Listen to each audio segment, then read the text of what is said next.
Hello বন্ধুরা, welcome mini ব্লগে। এই যে আমরা মা মেয়ে দুজনে চলে এসেছি। আজকের হচ্ছে কুল মাখা খাবো। সবাই তো দেখছি টক কুল মাখা খাচ্ছে, তো এখানে তো টক কুল কোথায় পাবো, তাই আমি বিলেতি কুলই মাখবো। তো চলো, প্রথমে আমি কুলগুলো ভালো করে ধুয়ে নেব, বোটাগুলো ছাড়িয়ে নেব। তো বোটা ছাড়িয়ে নেওয়ার পরে হচ্ছে আমি মুখগুলো ভালো করে কেটে নেব। এই যে আমি ধুয়ে তুলে নিয়েছি, এবার মুখগুলো কেটে নেব।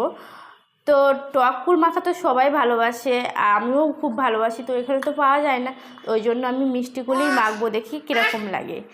তো এই যে আমার কাটাও হয়ে গেছে। কাটার পরে আমি মানে এখানে দিয়ে দিচ্ছি স্বাদ মতো লবণ, চিনি, তার মধ্যে দিয়ে দিচ্ছি মরিচের গুঁড়ো, তার মধ্যে দিয়ে দিচ্ছি জিরের গুঁড়ো, তার মধ্যে দিয়ে দিচ্ছে হচ্ছে ধনের গুঁড়ো।